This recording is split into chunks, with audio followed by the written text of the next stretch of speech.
एक तुमने ये किया था, what is a force? Tell me what is a force.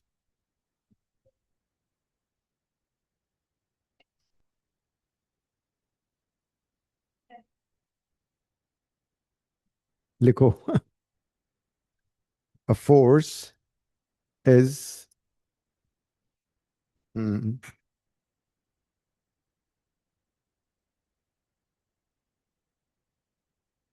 a force is a push or pull. When you pull something or you push something, you're basically applying force. Ananya, did you send me the paper?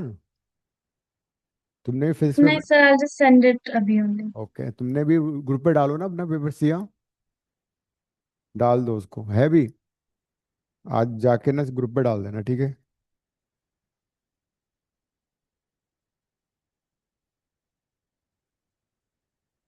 तो force is a push और पुल, ये हमने पहले define किया था।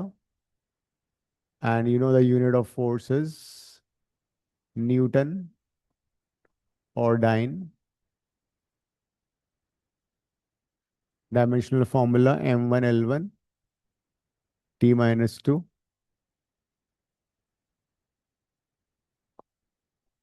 उसके बाद we talked about, क्या किया था नन्या? इनर्शिया। यस सर, इनर्शिया किया था, फिर फर्स्ट लॉ और सेकंड लॉ और हाँ। मोमेंटम। हम्म। अक्षिता को भी आने दो, वरना फिर उसने भी मिस की हुई है।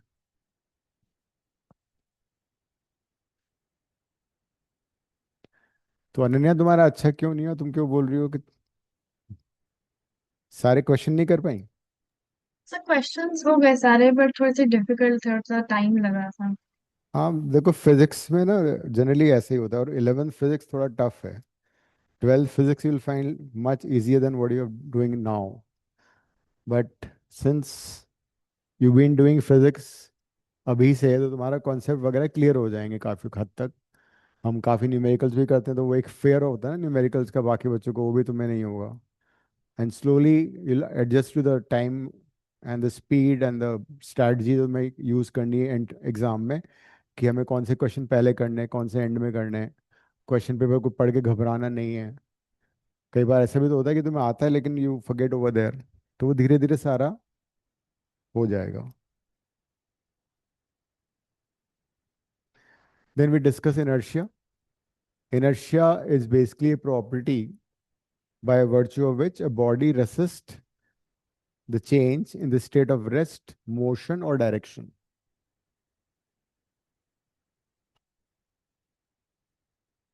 Inertia is property by virtue of which a body resists the change in the state of rest,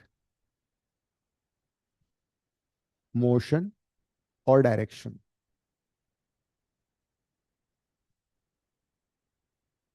जैसे कोई ऑब्जेक्ट मूव कर रहा है, तो will keep on moving only until as we apply external force.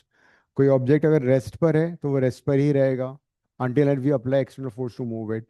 कोई ऑब्जेक्ट किसी particular direction में जा रहा है तो उसी डायरेक्शन में चलता रहेगा। जैसे बॉल फेंकी एक डायरेक्शन में जा रही है, उसकी डायरेक्शन अगर चेंज करनी है तो we have to apply force. So that is inertia. And measure of inertia. How do you measure कि inertia कम है या ज्यादा है? Measure of inertia is mass.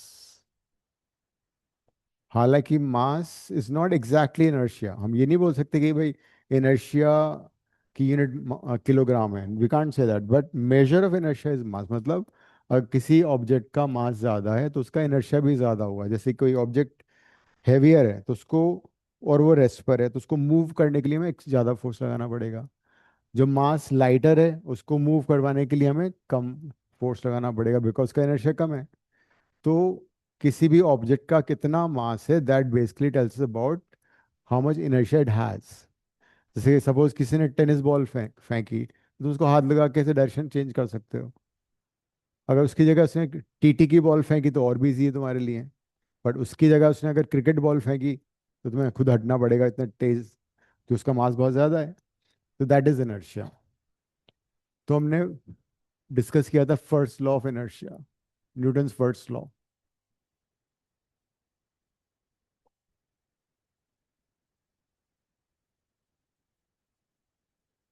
तो what was Newton's first law? दूसरा नाम क्या था अनन्या न्यूटन्स फर्स्ट लॉ का? Inertia, law law of of inertia. Inertia. हाँ, लॉ ऑफ इनर्शिया। और Galileo law of inertia also.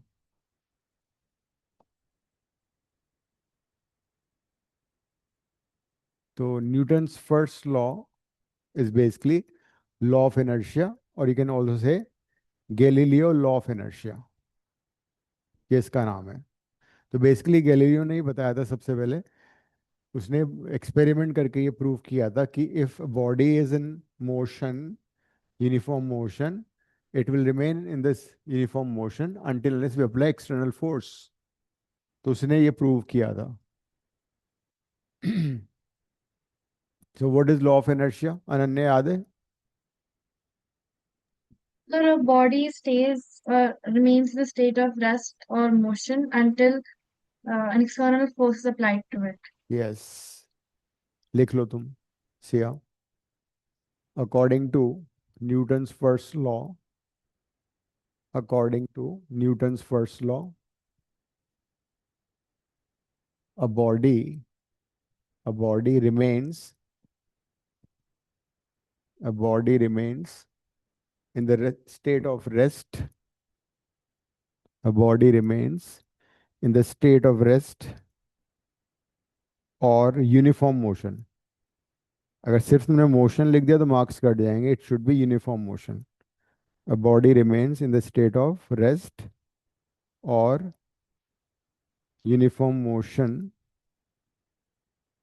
until unless until unless until unless an external force until unless an external force is applied on it, until unless an external force is applied on it। So that was a Newton's law of inertia, Newton's first law और Galileo law of inertia। But जो first law है वो basically force और acceleration in दोनों को relate नहीं कर पाता। It is basically a statement kind of thing. तो जो रियल लॉ है वो न्यूटन सेकंड लॉ है। तो न्यूटन सेकंड लॉ को अंडरस्टैंड करने के लिए हमने एक टर्म डिफाइन की थी। क्या थी वो टर्म अनन्या? Momentum. यस। तो we have studied about mass. Mass is basically content of matter material और object. Speed also we are aware. लेकिन इन दोनों चीज़ों को अगर क्लब कर देते हो तो वो बन जाता है मोमेंटम और लीनियर मोमेंटम। जैसे कोई ऑब्जेक्ट रखा है, इसका मास एम है, रेस्ट पर है, but if it's in motion with velocity v, तो together it becomes linear momentum because we have angular momentum also। तो हम लीनियर मोमेंटम को अलग से डिफाइन करते हैं। लीनियर मोमेंटम को p से रिप्रेजेंट करते हैं and it is product of mass and velocity. It is a vector quantity. So product of mass and velocity is called linear momentum।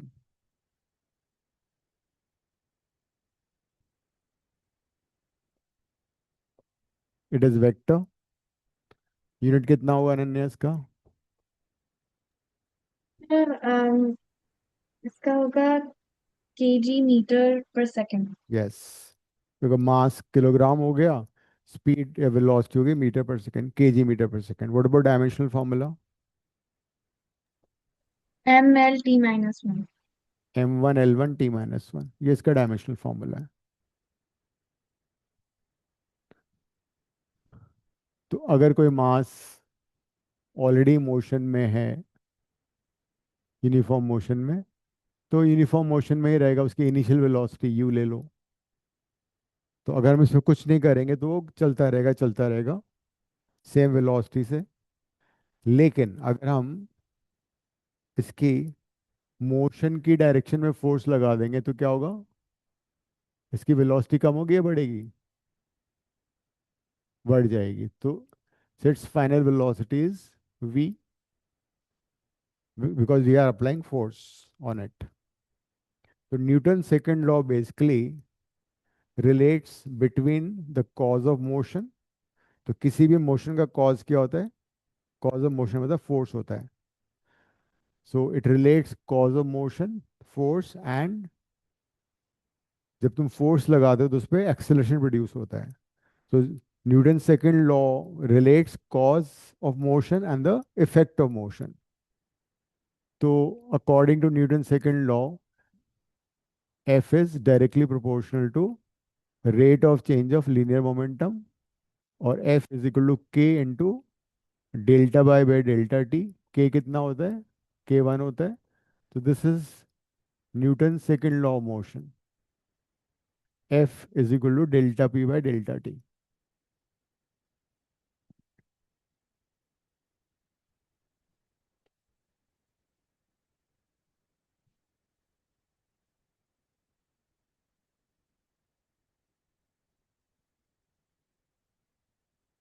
Akshita, सोया मत करो। 15 मिनट लेट हो तुम। फिर आज मत सोया करो, वेडनेसडे फ्राइडे। अब रिकैप भी हो गया। तुमने वीडियो देखा था क्लास में?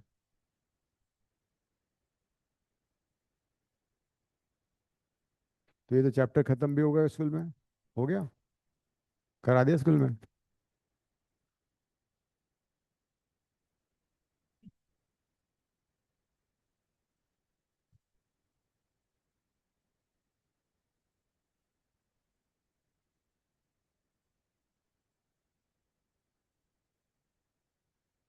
तो अगर हमने फोर्स एफ लगाया मास पे जो ऑलरेडी मोशन में है, उसकी वेलोसिटी बढ़ गई, फाइनल वेलोसिटी हो गई वी। तो what is initial momentum? Initial momentum कितना होगा इसका? M into u. Final momentum कितना हो जाएगा? M into v. Change in momentum कैसे निकालोगे? Change is always final minus initial. तो डेल्टा पी हो जाएगा m v minus m u. तो इसमें तुम डेल्टा पी को इससे रिप्लेस कर सकते हो, m v minus m u से।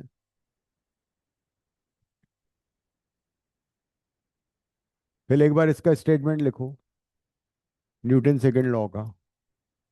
अनन्या बताओ, what is Newton second law? The Newton's second law states that the rate of change, the force is directly proportional to the rate of change of momentum, and it is in the direction of motion. हाँ, change takes place in the direction of motion, है ना? हाँ, change takes place in the direction of motion. Right, लिखो। सिया तुम भी लिखो, Akshita. According to according to Newton second law of motion, according to Newton's second law of motion, force force is directly proportional to force is directly proportional to the rate of change of momentum, the rate of change of momentum,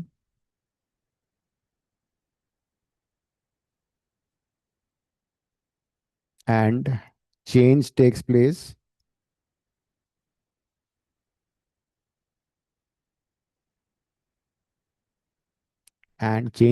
takes place in the direction of motion. तो इसी चीज को हमने mathematically लिखा। अक्षिता यहाँ से लिख लेना, उसके बाद स्टेटमेंट के बाद F proportional delta P by delta T. Momentum क्या है? मोमेंटम हमने यहाँ पे अलग से डिफाइन किया हुआ है। अगर कोई मास वी वेलोसिटी से जा रहा है तो उसका मोमेंटम हो जाएगा mass into velocity. It's a vector quantity, unit is kg metre पर second. Direction is the same as that of the velocity. जो वेलोसिटी की डायरेक्शन होगी वही डायरेक्शन मोमेंटम की होती है। तो प्रोपोर्शनैलिटी कांस्टेंट 1 हो जाता है, तो F is delta P by delta T हो गया। अब मैं क्या कर रहा हूँ? डेल्टा पी को रिप्लेस कर रहा हूँ। डेल्टा पी कितना है? M v minus m u. M common ले लो, तो v minus u by delta t. What is v minus u? v minus u is change in velocity. या तुम फर्स्ट इक्वेशन ऑफ मोशन देखो,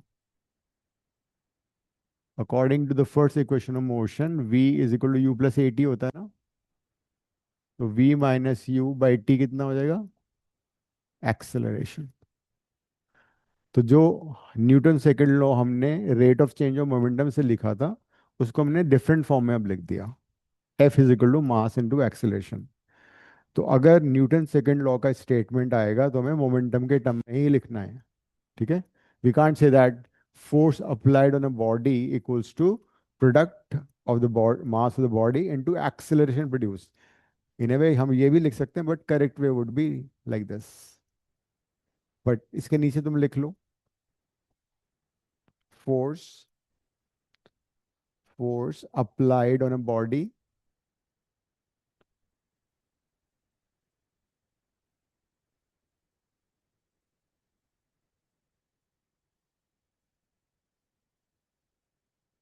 force applied on a body equals to the product of mass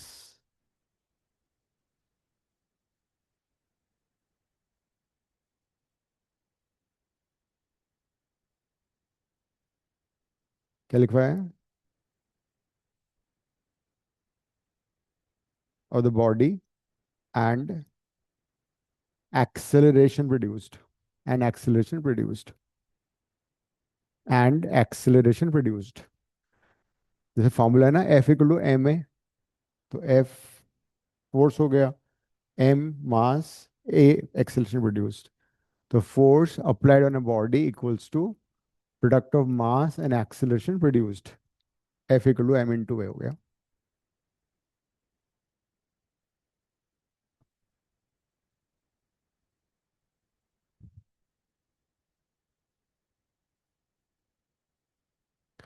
तो अब तुम देखो Newton second law की beauty.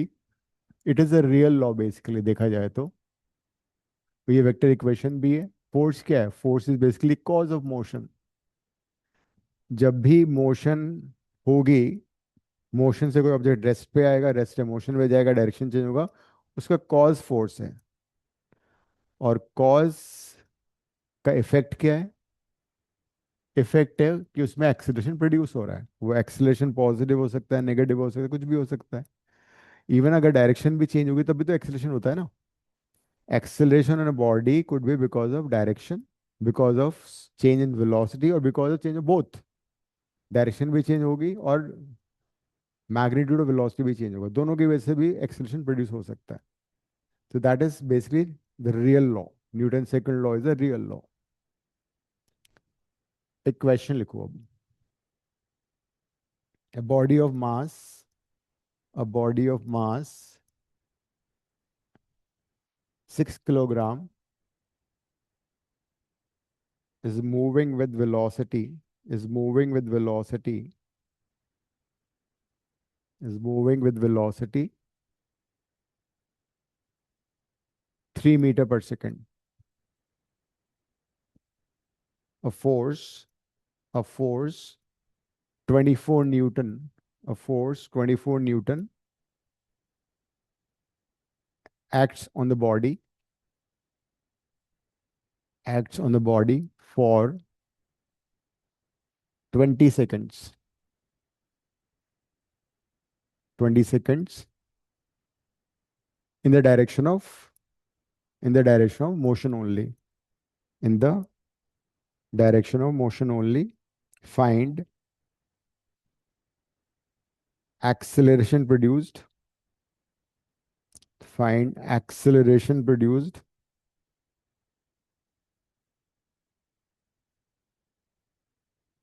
final velocity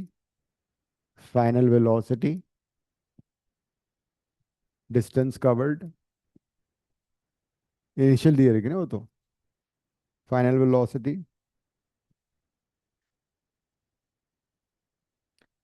distance covered,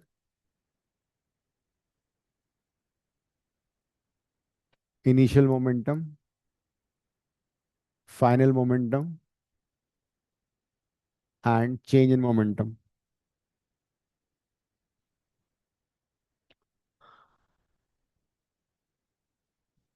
करो आराम से।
हाँ, एस भी निकालना है। ठीक है।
हो गया।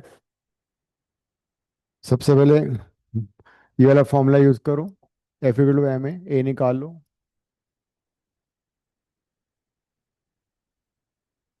हाँ, यूनिट तो ऐसा यूनिट करोगे ना। मास कितना दे रखा है? 6 kg। फोर्स अप्लाइड कितना है? 24 न्यूटन। इनिशियल वेलोसिटी कितनी है? 3 मीटर पर सेकंड। सब ऐसा ही यूनिट में, कुछ नहीं करना कन्वर्ट। तो use F equal to M into A ना।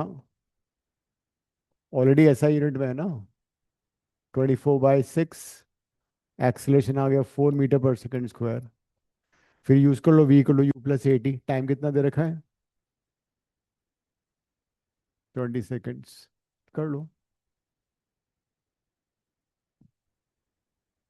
80 कितना डिग्री सेल्सियस? लिखो ना, तुमने मीटर लिखा हो।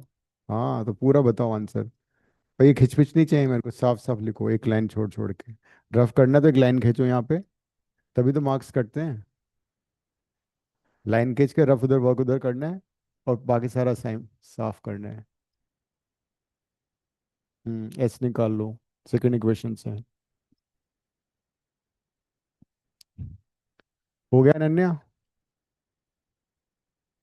Yes sir.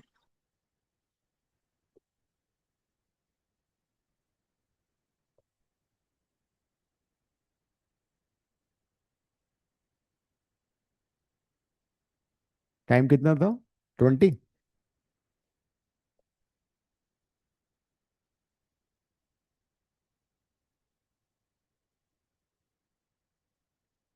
Then you can use s equal to u t plus half a t square.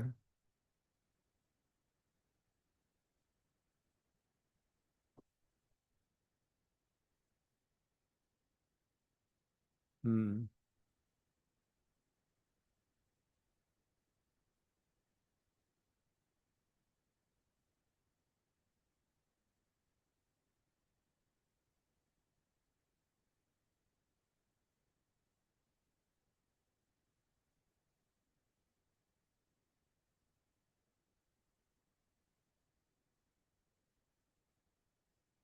Exam में भी आंसर शीट में जो तुम्हारे आंसर आते हैं उनको अंडरलाइन करो, या बॉक्स में लिख दो उनको।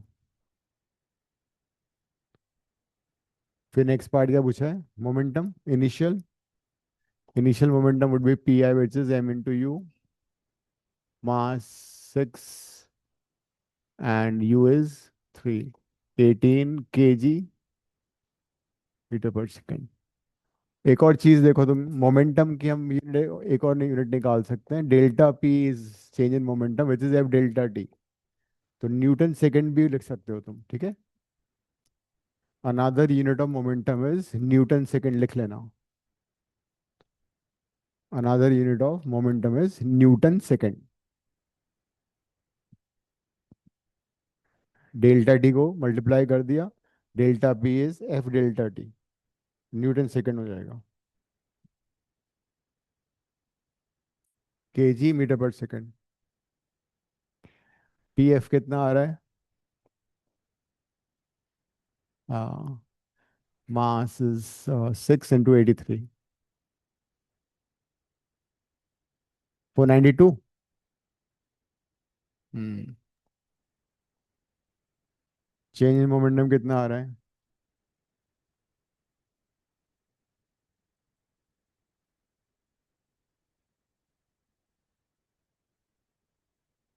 And if I ask you to verify Newton second law from here, verify हो रहा है?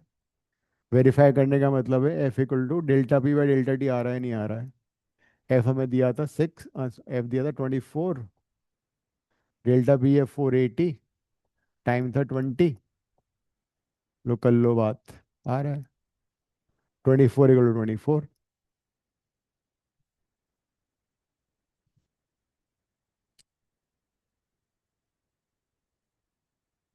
अब हम आते हैं, हाँ भी करेंगे।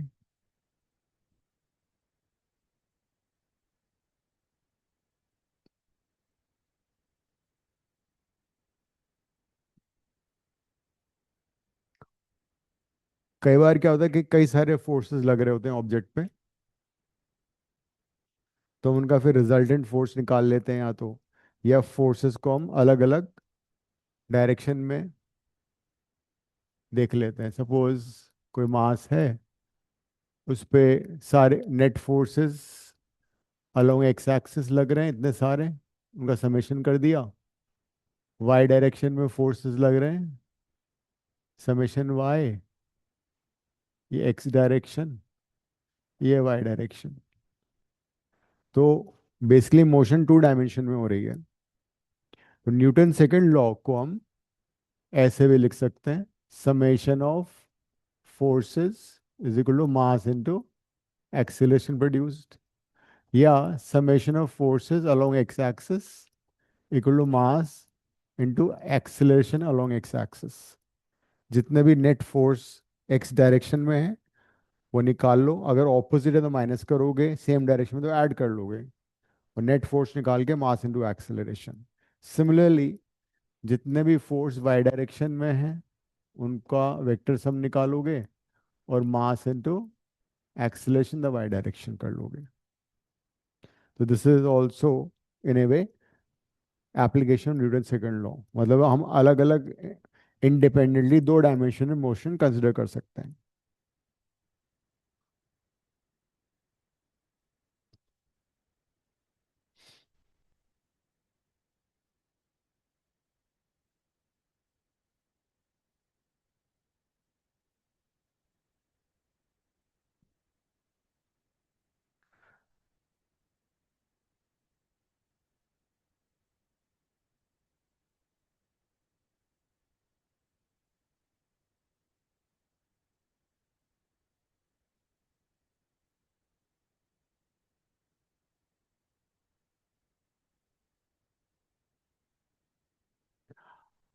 Now the forces will come across in problems, वो डिस्कस करते हैं टाइप्स ऑफ फोर्सेस। दो टाइप के फोर्सेस हम बोल सकते हैं, एक होता है action at a distance type, मतलब ऑब्जेक्ट जिनके बीच में फोर्स लग रहा है, they are not in contact with each other. जैसे तुम्हें मालूम है कि even if earth and sun they are very far off, there is gravitational pull between them, है ना। या ऐसे मान लो अर्थ और कोई मास यहाँ रखा हुआ है m at some height, this mass would be attracted towards the center of the earth. So this is basically gravitational pull. The gravitational force is basically action at a distance type of force.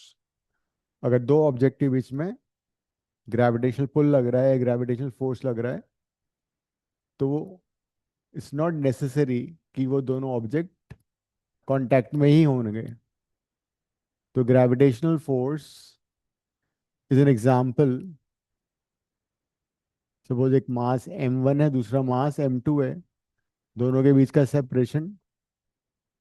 तो gravitational pull का formula क्या होता है? G m1 m2 by r square. तो gravitational force और gravitational pull is G m m by r square.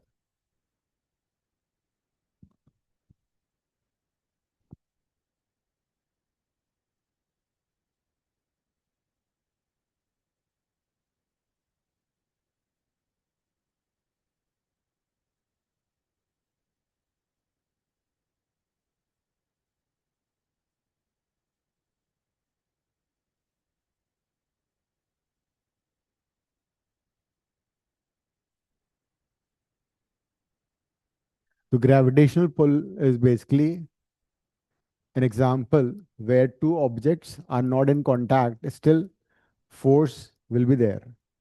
And gravitational force हमेशा attractive होता है. Gravitational force is attractive only in nature. तो जब भी कोई ऑब्जेक्ट होगा उस पे ग्रेविटेशनल फोर्स कैसे दिखाओगे? हमेशा डाउनवर्ड दिखाओगे.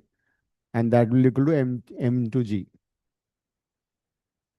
M G force vertically downward लगेगा. So whenever there will be an object, will always be showing gravitational pull acting downward, mg. Mechanics में you'll rarely come across electric force, वो भी एक्शनल distance है, या मैग्नेटिक फोर्स. ये सारे भी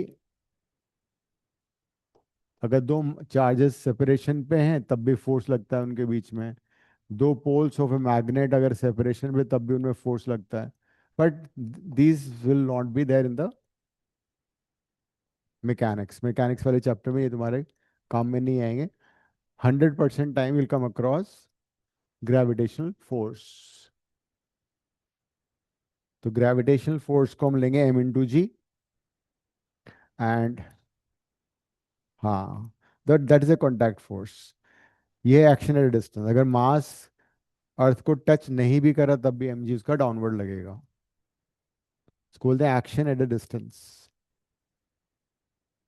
So electric force, magnetic force, they're also action at a distance forces, but वो problems में generally नहीं आएंगे, questions में नहीं आएंगे. Then we come across forces which are contact forces. Maximum number of forces जो हम study करेंगे वो होंगे contact forces. मतलब those forces would appear only and only if there is a physical contact between the two objects. Contact force. The contact forces will come into play only when objects are in physical contact. Contact forces will be there only when two bodies are in contact. कौन कौन से contact forces हैं? Normal reaction, ये अक्सर तुम देखोगे. Friction force.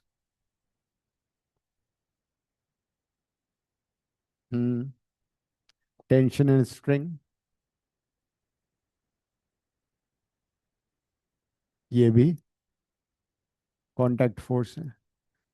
So normal reaction, friction force and tension and, हाँ भी करते हैं.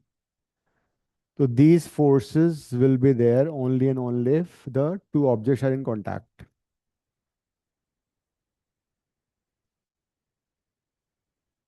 अब नॉर्मल रिएक्शन क्या है? मान लो एक कोई मास है, उसको तुमने एक स्ट्रिंग से सस्पेंड कर दिया, एंड द स्ट्रिंग और द रोप हमने मान लिया ये मासलेस है। मासलेस स्ट्रिंग और रोप। मासलेस डजंट मीन कि उसका मास जीरो है। मासलेस का मतलब ये हुआ कि उसका जो अपना मास है वो कनेक्टेड मास के कंपैरिजन में बहुत कम है। ठीक है, अगर ये 100 kg है, 10 kg, तो 10 ग्राम है, तो उसको हम ऑलमोस्ट मासलेस मान लेंगे। तो क्या होगा जब इस मास को तुम स्ट्रिंग से सस्पेंड करोगे, तो स्ट्रिंग ये टाइट हो जाएगी, ये लूज होगी।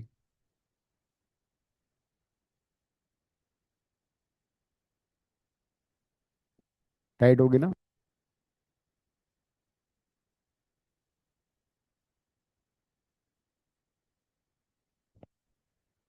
तो दिस विल बी टाइट, है ना, बिल्कुल स्ट्रेट हो जाएगी। तो जो इसमें, अगर हम सिर्फ स्ट्रिंग को ही देखें, तो मतलब एज इफ कि ये स्ट्रिंग पुल कर रहा है कोई चीज। तो that force in the string would be nothing but tension force, tension in the string. तो ये टेंशन फोर्स है।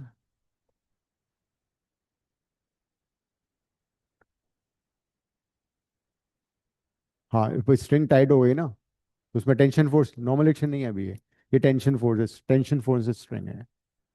कैसे रिप्रेजेंट करना है, क्या डायरेक्शन होगी, हम बाद में डिस्कस करेंगे। पहले टाइप्स ऑफ कॉन्टैक्ट फोर्सेस कर रहे हैं। ये टेंशन फोर्स क्यों लग रहा है, ये tension force basically contact force है। अगर ये मास इस रोप से कनेक्टेड नहीं होता तो टेंशन फोर्स थोड़ी लगता, तो रोप स्लैक हो जाती। हाँ, तो ये टेंशन फोर्स इसीलिए लगा because mass is in contact with the string.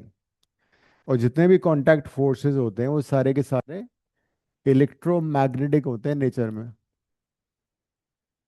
Because her material, every material is made of electrons and protons. Electrons are revolving. A revolving electron is equivalent to a magnet. ठीक है, तो that is why जो forces हैं, contact forces, वो सारे के सारे electromagnetic in nature होते हैं। मैग्नेटिक भी होते हैं, इलेक्ट्रिक भी होते हैं, बट वो तभी एग्जिस्ट करते हैं जब वो दो ऑब्जेक्ट कांटेक्ट में आते हैं। अगर हम सपोज इस मास को स्ट्रिंग से ना सस्पेंड करके एक सरफेस के ऊपर टेबल पे रख देते हैं, मान लो एक टेबल पे रख दिया इसको हमने मास को, तो अब क्या होगा, ये मास टेबल को डाउनवर्ड पुश करेगा। mg तो लग ही रहा है इसके ऊपर, mg तो लग ही रहा है, वो तो एक्शनरी डिस्टेंस है, ये अर्थ है हमारा। ये मास अर्थ के कांटेक्ट में नहीं है, फिर भी mg लग रहा है। टेबल को, टेबल के ऊपर ये मास फोर्स लगा रहा है। जैसे कि इससे पहले एक और एग्जांपल लो, अगर ये मास तुम अपने हाथ के ऊपर रखते हैं, ये मान लो तुम्हारा हाथ है, ये तुम्हारा और ये मास है, तो तुम्हें अपने हाथ से उसको ऊपर की तरफ पुश करना पड़ता है ना, तभी तो बैलेंस होगा mg। तो with the help, with the hand we are pushing the mass up and the mass is pushing us down. तो जब ये हाथ के ऊपर रखा हुआ है, तो जिस फोर्स से हम इसको ऊपर की तरफ पुश कर रहे हैं वो हमारा नॉर्मल रिएक्शन है, perpendicular to the surface. Our hand is pushing the mass upward और mass is pushing our hand downward, दोनों बैलेंस हो गए, तो मास रखा हुआ है। हाँ, तो इस मास के ऊपर टेबल उसी तरह से नॉर्मल रिएक्शन ऊपर की तरफ लगाएंगे। अगर मास हमारे हाथ पे रखा हुआ है, वो 1 kg है, तो उसको हो सकता है सपोर्ट कर लें। अगर वही 200 kg होगा तो हमारा हाथ नीचे आ जाएगा। Why? Because our normal reaction can not be equal to 100 kg। तो नॉर्मल रिएक्शन हमेशा perpendicular to the surfaces in contact लगेगा।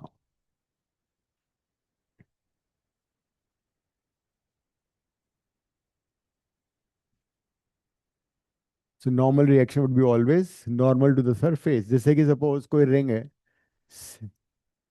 या कोई हेमिस्फेयर है, उस पर तुमने मास रखा हुआ है यहाँ पे, तो नॉर्मल रिएक्शन कैसे लगेगा, normal to the surface, like this. जो भी कांटेक्ट सरफेस है उसके नॉर्मल लगेगा।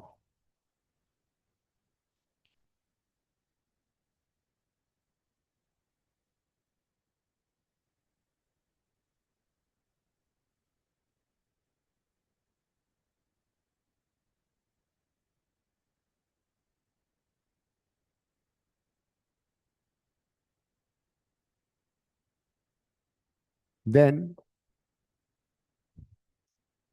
अगर हम सपोज किसी बॉल को या किसी मास को थ्रो करते हैं सरफेस पे, तो वी ऑब्जर्व दैट सपोज मास को हमने 10 मीटर पर सेकेंड से फेंका, स्लाइड कर दिया ग्राउंड पे, तो क्या हुआ? Will it keep on moving with the same velocity? होगा ऐसा? रुक जाएगा, क्यों रुक रहा है?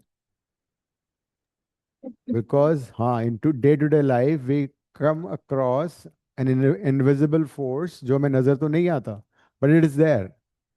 So that force is basically called friction force, and friction force always acts opposite to the direction of motion or likely motion.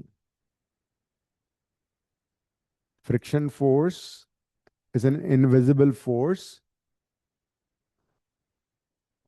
which acts opposite to the direction of motion or likely motion. Likely motion जरूरी नहीं कि जब motion हो रही है तभी friction force होगा. जैसे मान लो कोई हैवी अलमीरा है, तुम इसको पुश करना है, तुमने फोर्स लगा दिया 5 न्यूटन, अलमीरा मूव नहीं कर रही. इसका मतलब क्या हुआ? फ्रिक्शन फोर्स ऑपोजिट डायरेक्शन में एक्ट कर रहा है. कितना होगा? वो भी 5 न्यूटन होगा. अब अक्षिता ने मम्मी को भी बुला लिया, 10 न्यूटन फोर्स कर दिया, अब डबल कर गया फोर्स, वह भी अलमीरा मूव नहीं कर. इसका मतलब फ्रिक्शन फोर्स कितना हो गया अब? 15. तो मतलब फ्रिक्शन फोर्स हमेशा ऑपोजिट डायरेक्शन में या लाइक मतलब मोशन के ऑपोजिट या लाइकली मोशन के ऑपोजिट होगा, बिकॉज इस अलमीरा की लाइकली मोशन की तरह टुवर्ड्स राइट, तो friction force would be opposite to it. हाँ. नहीं, फ्रिक्शन फोर्स हम पढ़ेंगे बाद में. इसे सेल्फ एडजस्टिंग फोर्स. अगर सपोज हमने और फोर्स बढ़ा दिया, 150 कर दिया, तो हो सकता है अलमीरा मूव कर जाएगी. तो एक स्टेज के बाद फ्रिक्शन फोर्स कांस्टेंट हो जाएगा, मैक्सिमम हो जाएगा. सपोज मैक्सिमम फ्रिक्शन फोर्स 100 है, हमने लगा दिया फोर्स 150, तो ऑब्वियसली बात है मूव करेगी लिफ्ट. तो friction is self adjusting force, and it is again, जब भी दो ऑब्जेक्ट कांटेक्ट में आते हैं तो उनके बीच में इलेक्ट्रोमैग्नेटिक, इसके एटम्स और इसके एटम्स, इसके मॉलिक्यूल्स अट्रैक्ट करते हैं एक दूसरे को, and they join. Yes, in nature. तो फ्रिक्शन भी इलेक्ट्रोमैग्नेटिक नेचर है. सारे कांटेक्ट फोर्सेस इलेक्ट्रोमैग्नेटिक नेचर होते हैं. अब क्वेश्चन ये आता है कि जब भी हम किसी प्रॉब्लम को सॉल्व करेंगे फिजिक्स में, तो उसको कैसे फोर्सेस को शो करना होगा. या उसके पहले लेट्स टॉक अबाउट, ये हमने सारे फोर्सेस कर लिए, एक बार इसको रिवाइज कर लो, फिर न्यूटन थर्ड लॉ करते हैं.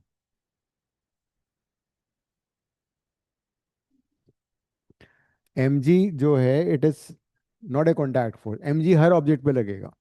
कॉन्टैक्ट फोर्स तब लगेगा जब बॉडीज कॉन्टैक्ट में होंगी. एम जी कॉन्टैक्ट में हो नहीं हो तो हमेशा लगता है. तुम्हें क्या चाहिए मैथ में, कितना चाहिए, ये बताओ. क्या क्या आ रहा है? क्या क्या आ रहा है?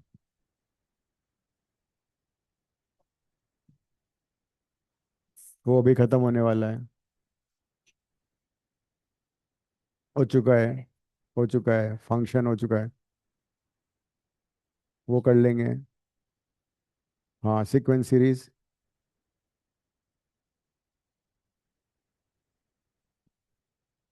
Linear inequation, inequality. तो वो तो खुद ही कर लेना, बहुत इजी चैप्टर है वो, तुम्हें बता.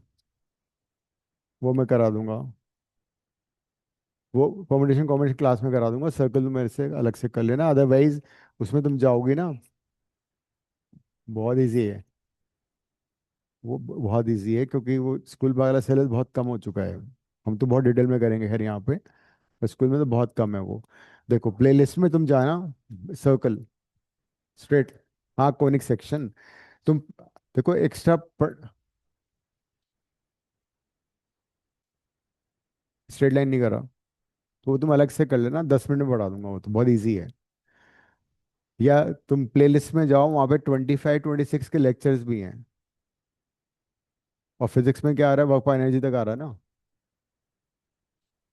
चलो ठीक है, लेकिन हम वर्क पर एनर्जी तो बहुत सॉलिड तक कर लेंगे तब तक, क्योंकि ये बेस है सारा। अगर ये तुम्हारा अच्छा हो जाएगा तो आगे प्रॉब्लम नहीं आएगी।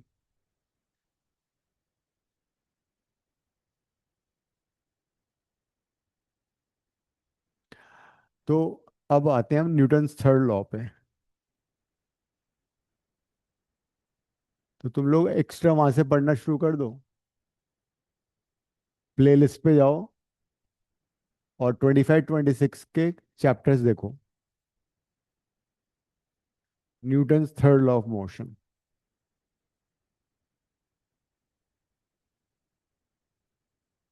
According to according to Newton's third law of motion, according to Newton's third law of motion,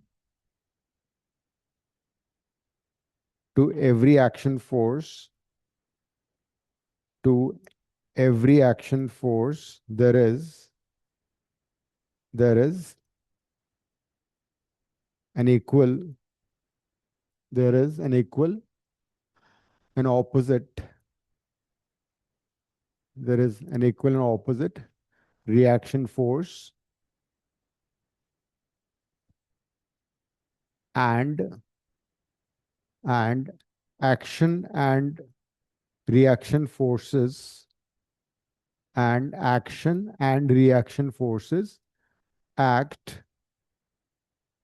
action and reaction forces act on two different bodies।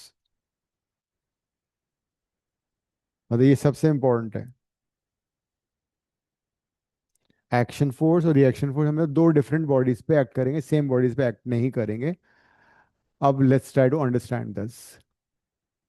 जैसे कि एक वॉल है, इसको तुम पुश कर रहे हो, अपने हाथ से पुश कर रहे हो, तो force on the wall by the hand हमने लगा दिया। तो at the same time hand पे क्या होगा, हैंड पे भी एक फोर्स लगेगा, force on the hand by the wall. तो देखो, ये वाला फोर्स वॉल पे लग रहा है, ये वाला फोर्स हैंड पे लग रहा है। They will be always acting on two different bodies, they are equal, they are opposite. तो ये एक्शन रिएक्शन पेयर है। इसको लिख लो ताकि तुम्हें प्रॉब्लम नहीं होगी। Force on the hand by the wall,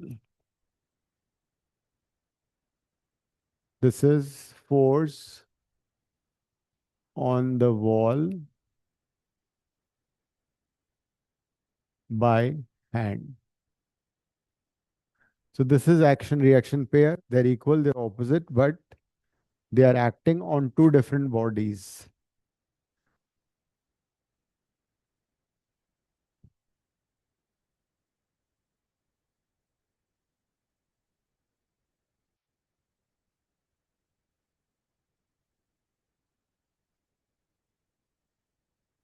So I can say definitely F vector HW is equal to minus F WH।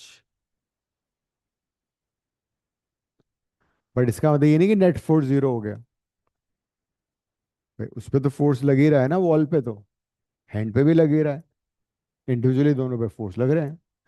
उसका रीजन यही है, they are acting on two different bodies.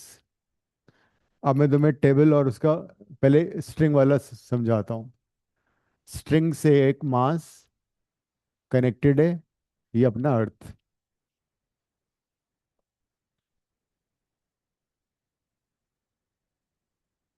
अब हमें मालूम है mass will be attracted by the earth unfailingly, M जिस पे लग रहा है। I can say force on the mass by the earth, बरोबर है। This is basically force on mass by the earth. F M E लिख दिया मैंने। अब इसका रिएक्शन पेयर बताओ क्या होगा।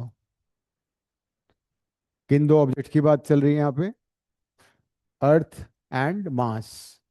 तो अब दूसरा फोर्स किस पे लगेगा? अर्थ पे। दिखाओ, ड्रॉ करो। Force on the earth by the mass का कैसे लगेगा? Force on the earth by the mass, opposite direction, ऊपर के डायरेक्शन में लगेगा। कौन सा बड़ा होगा? अर्थ ज्यादा फोर्स लगाएगी या मास ज्यादा फोर्स लगाएगा? दोनों इक्वल लगाएंगे। जितने जितना पेन अर्थ को पुल कर रहा है ना फोर्स से, उतने फोर्स से अर्थ उसको पुल करेगी। लेकिन प्रॉब्लम ये होती है, पेन नीचे क्यों गिरता? अर्थ कभी ऊपर आती है कभी ऐसे कि आ जा? कभी नहीं आएगी। उसका रीजन ये है कि जो एक्सेलरेशन प्रोड्यूस होता है वो पेन का बहुत ज्यादा होता है, 9.8 होता है, बिकॉज इसका मास कम है। अर्थ इतनी ह्यूज है कि उसका इतना ज्यादा मास है, उसका एक्सेलरेशन जीरो होता है ऑलमोस्ट। तो this is action reaction pair. अब नेक्स्ट क्वेश्चन आता है कि अगर मैं इस मास को मैंने ऐसे कर दिया mg, रोप का मैंने अलग से डायग्राम बनाया, तो रोप में मुझे मालूम है टेंशन फोर्स लग रहा है। तो ये टेंशन फोर्स कौन लगा रहा है? मास लग रहा है, मास उसको खींच रहा है नीचे। अब इस टेंशन फोर्स का रिएक्शन पेयर कौन सा बनेगा? क्यों? फोर्स कभी भी, हाँ कभी भी फोर्स सिंगली एग्जिस्ट नहीं करता है। लिख लो साइड में, force never exist alone. Force never exist alone, it is always in pair. Force हमेशा पेयर में होगा।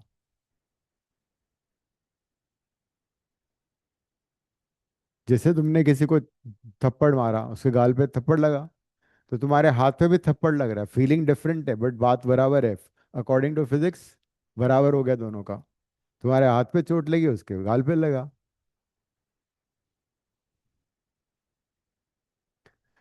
तो अब क्या होगा? इसका रिएक्शन पेयर होगा यहां पे। ये एक्शन रिएक्शन है।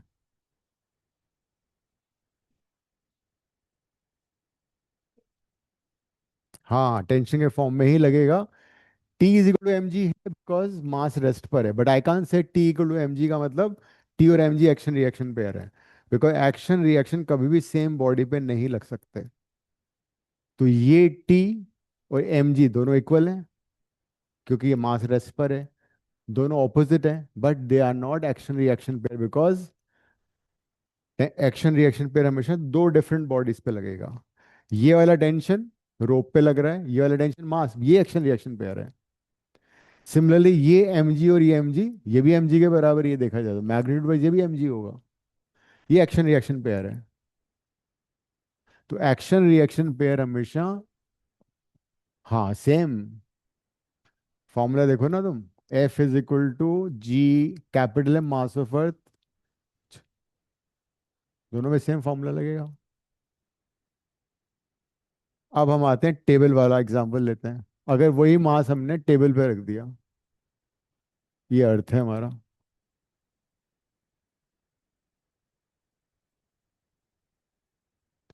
mg का बताओ सबसे पहले मेरे को, mg का रिएक्शन पेयर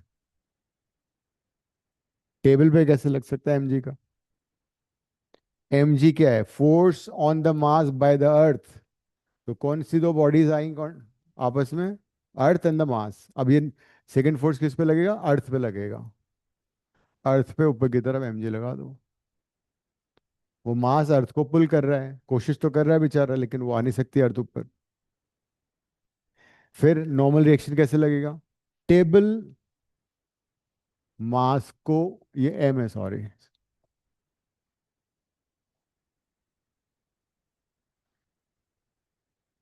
टेबल मास को ऊपर पुश कर रही है नॉर्मल रिएक्शन से, ठीक है? क्यों? क्यों पुश कर रही है? क्योंकि मास टेबल को पुश कर रहा है। हाँ, इसका, इस एन का बताओ मुझे रिएक्शन पेयर। एन क्या है? Force on the mass by the table. तो कौन से दो ऑब्जेक्ट आ गए आपस में? टेबल एंड द मास। तो दूसरा रिएक्शन किस पे लगना चाहिए? राइट। तो टेबल पे इसका रिएक्शन लगेगा लाइक दिस। ये एक्शन रिएक्शन पेयर हो गया। Action reaction pair always act on two different bodies, opposite in direction, equal in magnitude.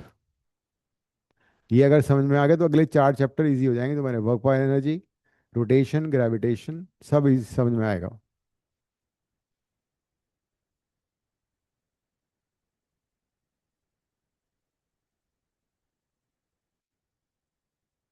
लेकिन हमें मालूम है मास पे mg तो लग ही रहा है डाउनवर्ड। ये जो मास टेबल पे रखा था ये रेस्ट पे था। इसका मतलब ये एन इस mg को बैलेंस कर रहा है। ये और ये इक्वल भी हैं, ऑपोजिट भी हैं, but they are not action reaction pair. mg और n इक्वल हैं, ऑपोजिट हैं, but they are not action reaction pair because they are on the same object. तो एक्शन रिएक्शन पेयर हमेशा दो डिफरेंट बॉडीज पे लगेगा। अगर हम टेबल और अर्थ की बात करें तो क्या होगा? अर्थ, टेबल अर्थ को दबा रही है नीचे की तरफ। मैंने ले लिया नॉर्मल रिएक्शन, आर ले लिया इस बार। This R is force on the earth by table. तो कौन से दो ऑब्जेक्ट आ गया? अर्थ आ गया, टेबल आ गया। ये अर्थ पे लग रहा है, तो टेबल पे क्या होगा?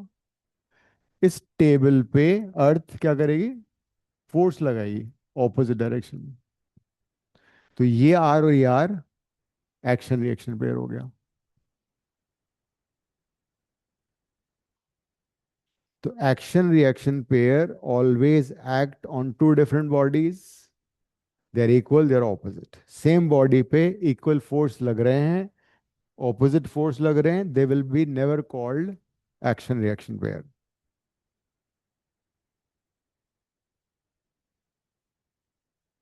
एक बार का रिवाइज करो आज जो किया है सारा।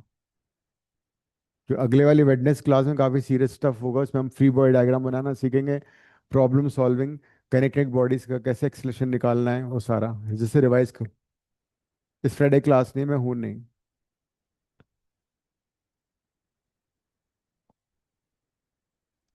एंड इफ नीड भी देन हम क्या कर सकते हैं, 7th के 7:30 तक भी क्लास कर लेंगे बाद में। सिलेबस अगर मैं एक्स्ट्रा करना होगा ना, या किसी को एक्स्ट्रा पढ़ना होगा तो और करा दूंगा मैं अलग से।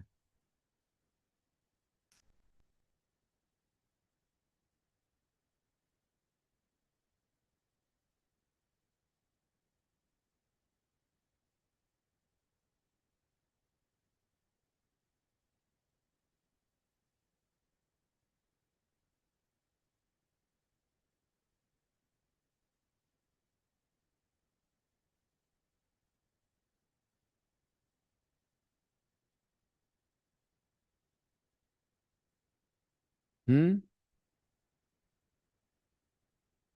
कॉम्प्लेक्स नंबर में थोड़ा सा अलग एक्स्ट्रा कराऊंगा ना, तो हो सकता है 2 क्लास लग जाए, बट जो तुम्हारे सिलेबस में रहा मोरलेस वो तो करा ही दिया है मैंने। 10% बचा है, बस पोलर फॉर्म बचा है।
ठीक है। अब कई बार एक क्वेश्चन आता है 2 या 3 मार्क का, that explain or deduce Newton's first law of motion using Newton's second law. लिख लो, deduce Newton's, deduce और reduce नहीं, deduce, नींद में हो तुम, नींद में, deduce और derive और prove और show Newton's first law of motion using Newton's second law of motion. मतलब we'll start from Newton's second law and prove Newton's first law of motion. First law of motion क्या है? First law of motion है that if there's no external force acting on a body, then the body will remain in the state of rest or uniform motion. है ना? सोचो कैसे करोगे, second law से start करना है और फर्स्ट लॉ डिड्यूस करना है, डिराइव करना है.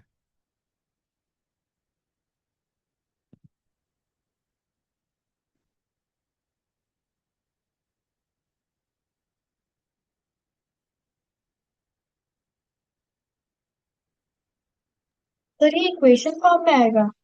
हाँ, इसी क्वेश्चन इस तरह से आएगा. क्वेश्चन लिखवा दिया ना मैंने तुम्हें, इसको आंसर नहीं करो. मतलब जो आंसर होगा वो इक्वेशन फॉर्म में, इसकी F is directly proportional to नहीं, पी हमें बाई हम t. Will start from second law and get the first law. देखो, वी नो दैट, तुम लिखोगे we know that according to Newton second law is F equal to M a होता है. तो will start like this कि according to Newton second law F is equal to mass into acceleration. बरोबर है. Now if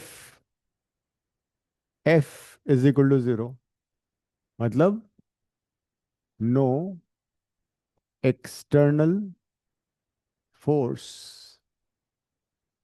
अगर body पे कोई भी एक्सटर्नल फोर्स एक्ट नहीं कर रहा है तो एफ को 0 डाल दिया. तो एफ को 0 डालने पे क्या होगा? M into a is equal to 0 हो गया. मास तो 0 है नहीं, मास तो 0 नहीं है, तो एक्सेलरेशन कितना आ गया? 0 आ गया. अब मुझे बताओ एक्सेलरेशन 0 का मतलब क्या हुआ?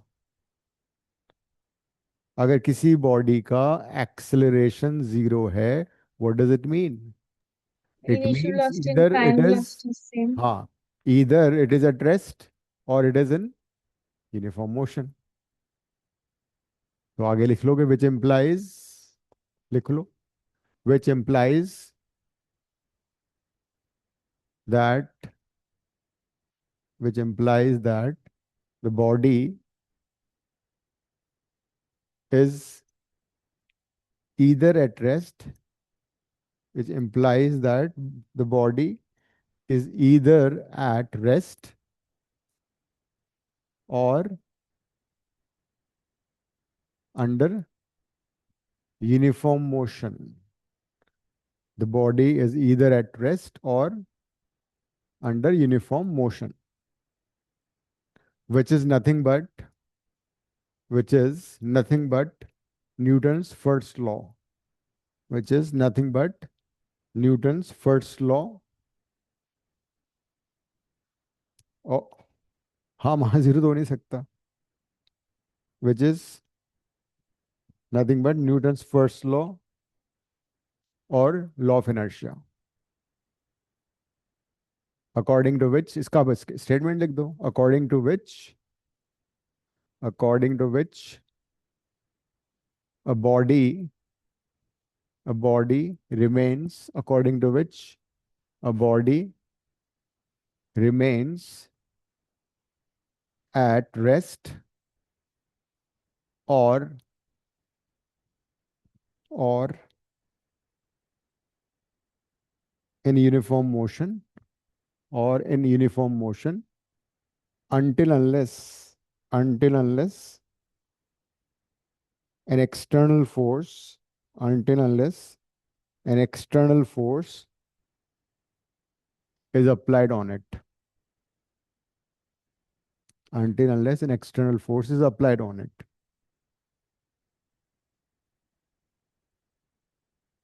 तो this is how we proved first law from second law. ये भी आ सकता है that using Newton second law prove Newton third law. देखो ये भी using using Newton's second law of motion using Newton's second law of motion, prove or deduce third law of motion, Newton's third law of motion.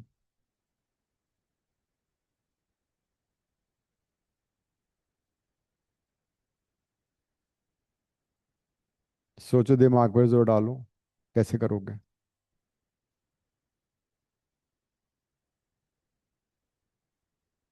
Third law बताया था ना अभी, F12 is equal to minus F21.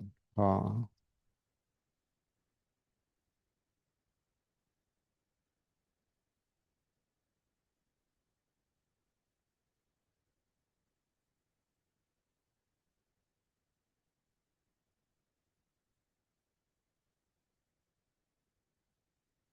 तुम ऐसे start करोगे ना, F हमने अगर दो ऑब्जेक्ट ले लिए, ऐसे ले लो, या तो ये फर्स्ट है, ये सेकंड है ना. तो ये वाला इस पे फोर्स लग रहा है, force on two because of one. ये इस पे लगा रहा है force on one because of two. तो हमें अल्टीमेटली क्या शो करना है, F12 इक्वल टू माइनस, ये हमारा थर्ड लॉ है. ये दिखाना है तुम्हें. स्टार्ट कहाँ से करोगे, F equal to m s से कर सकते हो, या F equal to delta P by delta t से करोगे.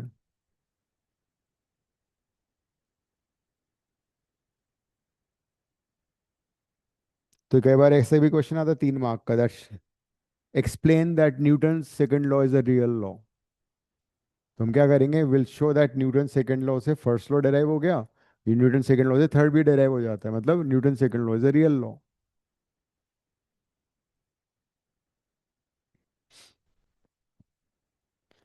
तो ये सारी कहानी नेक्स्ट क्लास में करेंगे. एक तुम करके लाना, इसको ट्राई करना अपने आप से, है ना.